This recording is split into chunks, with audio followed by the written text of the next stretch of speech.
হরে কৃষ্ণ। শ্রীমদ্ভগবতের দশম স্কন্ধের ৪৫তম অধ্যায় ভগবান শ্রীকৃষ্ণ ও রুক্মিণীর বিবাহ শ্রবণ করুন। সুখদেব গোস্বামী বললেন, এইভাবে কথা বলে সেই সমস্ত ক্রুদ্ধ রাজারা তাদের বর্ম পরিধান করল এবং তাদের নিজ নিজ যানে আরোহণ করল। ধনুর্ধারী প্রত্যেক রাজা নিজ সৈন্যবাহিনী দ্বারা পরিবেষ্টিত হয়ে শ্রীকৃষ্ণের পশ্চাৎধাবন করেছিল। হে রাজন, যাদব সৈন্যদের সেনাপতিরা যখন দেখল শত্রু সৈন্যরা আক্রমণ করতে ছুটে আসছে, তখন তারা ধনুকে টঙ্কার দিয়ে তাদের দিকে ফিরে দাঁড়ালো। ঘোড়ার পিঠে, হাতির কাঁধে ও রথের আসনে আরোহণ করে অস্ত্রকুশলী শত্রু রাজারা পর্বতের ওপরে মেঘের বর্ষণের মতো যদুগণের ওপর তীর বর্ষণ করতে লাগলো। ক্ষীণপতি রুক্মিণী তার পতি সৈন্যবাহিনীকে প্রবল ধারায় বর্ষিত তীরের দ্বারা আচ্ছাদিত হতে দেখে ভয় বিহ্বল নহনে সহার্যভাবে তার মুখের দিকে তাকালেন। উত্তরে ভগবান হাসলেন এবং তাকে আশ্বস্ত করলেন, ভয় পেও না হে সুনয়না, তোমার সৈন্যদের কাছে এই শত্রু বাহিনী এখনই বিনষ্ট হবে। বধ ও সংকর্ষণের নেতৃত্বে ভগবানের সৈন্যবাহিনীর বীরগণ বিপক্ষের রাজাদের আক্রমণ সহ্য করতে পারলেন না। তাই লৌহ স্বর দ্বারা তারা শত্রুর অশ্ব, হস্তি ও রথ সমূহ ধ্বংস করতে শুরু করলেন। যুদ্ধরত অশ্ব, গজ ও রথারোহী কোটি কোটি সৈন্যদের মুন্ড ভূমিতে পতিত হয়ে কোনো মুন্ডে কুণ্ডল, কোনো মুন্ডে শিরস্থান ও কোনোটিতে বা পাগড়ি পরা ছিল। চতুর্দিকে তরবারি, গদা ও ধনুক ধরা হাতের সঙ্গে উরু, পা ও আঙুলহীন হাত এবং ঘোড়া, গাদা, হাতি, উট, খড় ও মানুষের মুন্ডও পড়েছিল। জরাসন্ধের নেতৃত্বাধীন রাজারা তাদের সৈন্যবাহিনীগুলিকে জয়মুখী বিস্মিতা দ্বারা বিনষ্ট হতে দেখে নিরুৎসাহিত হলো এবং তাদের যুদ্ধক্ষেত্র ত্যাগ করলো। পত্নীহারা মানুষের মতো আতুর শিশুপালের কাছে সেই রাজারা উপস্থিত হলো। তার বর্ণ নিষ্প্রভ হয়ে গিয়েছিল, তার উৎসাহ চলে গিয়েছিল এবং তার মুখ শুষ্ক দেখাচ্ছিল। রাজারা তখন তাকে এইভাবে বলল। জরাসন্ধ বলল, হে নরশার্দুল শিশুপাল, শোনো, তোমার বিমর্ষতা ত্যাগ করো। হে রাজান, প্রকৃতপক্ষে দেহীগণের সুখ ও দুঃখ কখনোই স্থিরভাবে দেখা যায় না।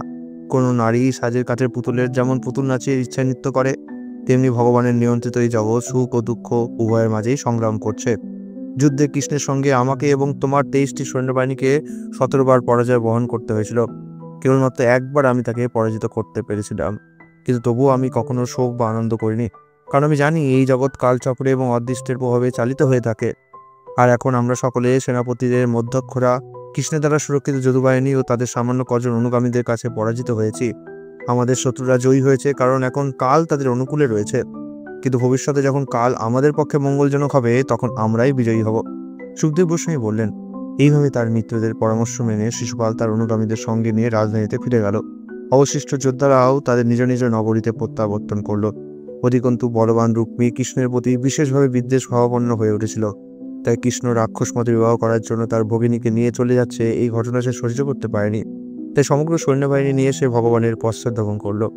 হতাশ ও ক্রুদ্ধ মহাবাহু রুক্মী বর্মে সজ্জিত ও তার ধনুক নিয়ন্ত্রণ করতে করতে সকল রাজাদের সামনে প্রতিজ্ঞা করেছিল, আমি যুদ্ধে কৃষ্ণকে হত্যা না করে এবং রুক্মিণীকে আমার সঙ্গে ফিরিয়ে না এনে কুণ্ডিনে প্রবেশ করব না।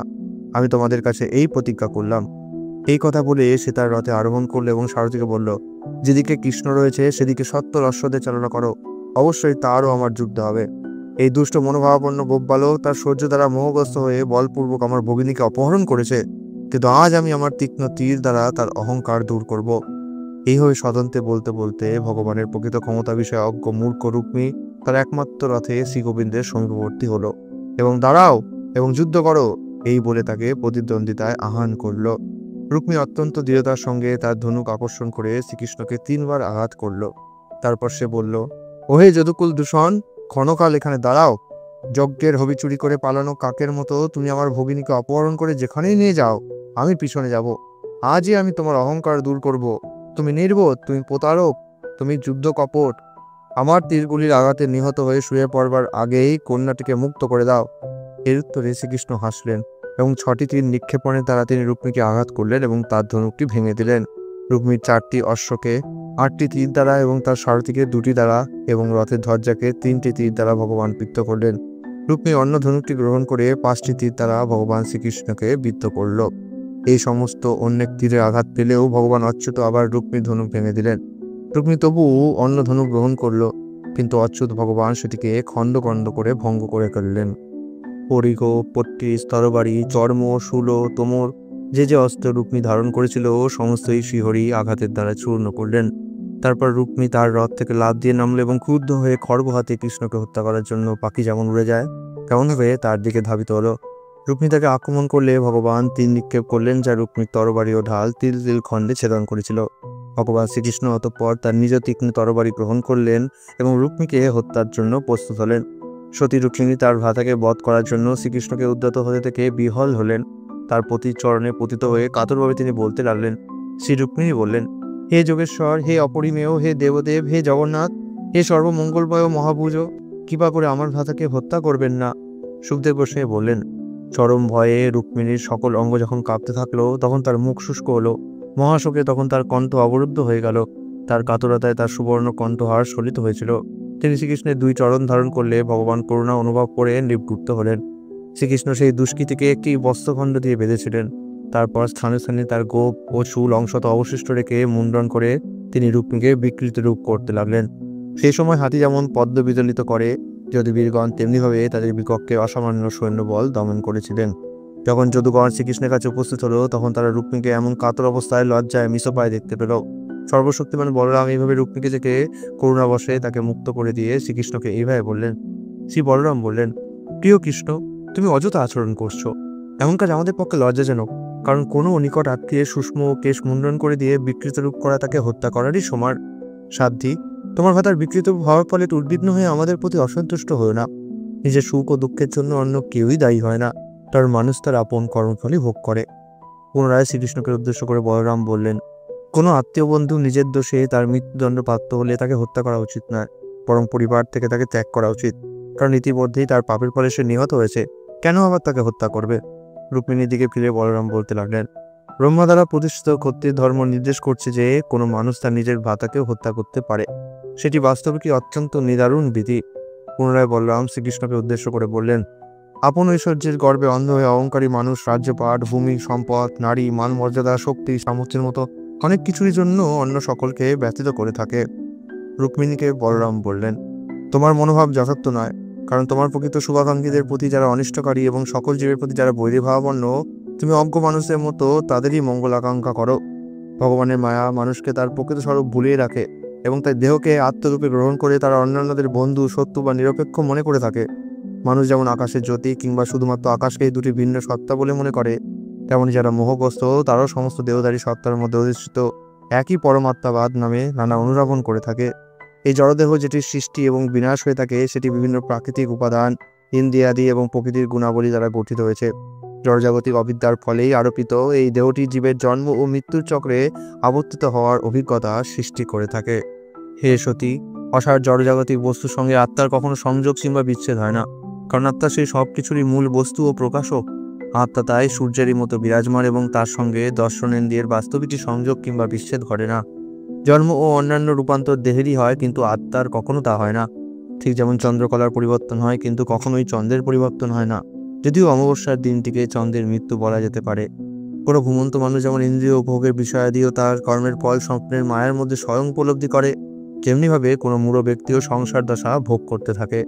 সুতরাং তোমার মনকে যেসব শোক, দুঃখ, দুর্বল ও বিভ্রান্ত করছে, তুমি সেগুলিকে অপ্রাকৃত দিব্য জ্ঞানের সাহায্যে দূরীভূত করো। হে শুচিস্মিতে, তোমার স্বাভাবিক মানসিকতা আবার ফিরে পাও। সুখদেব গোস্বামী বললেন, এইভাবে শ্রী বলরামের কাছ থেকে জ্ঞানালোকে উদ্ভাসিত হয়ে তন্নি রুক্মিণী তার বিষণ্ণতা বিস্মিত হলেন এবং দিব্য অপ্রাকৃত বুদ্ধি সহকারে তার মন স্থির করলেন। রুক্মিণী তার শত্রুদের কাছে বিজিত হয়ে কেবলমাত্র তার প্রাণটুকু নিয়ে বেঁচে থাকলেও এবং তার শক্তি ও দেহপ্রভা বিনষ্ট হলেও কি হয় তাকে বিকৃত রূপ দেওয়া হয়েছিল তা সে বুঝতে পারল না। হতাশায় তার বসবাসের জন্য ভোজকট নাম দিয়ে একটি বৃহৎ নগরী সে নির্মাণ করছিল। যেহেতু সে প্রতিজ্ঞা করেছিল, যতক্ষণ না আমি দুর্মতি কৃষ্ণকে হত্যা করছি এবং আমার কনিষ্ঠা ভাবিনীকে ফিরিয়ে আনছি ততদিন আমি কুন্দিনে পুনরায় প্রবেশ করব না, ক্ষুদ্র হতাশায় রুক্মিণী সেই স্থানেই বাস করতে থাকলো। হে কুরু বংশরক্ষক, ইহায় পরমেশ্বর ভগবান বিপক্ষের সকল রাজাদের পরাজিত করে ভীষ্মক কন্যাকে তার রাজধানীতে নিয়ে এলেন এবং বৈদিক বিধি অনুসারে তাকে বিবাহ করলেন।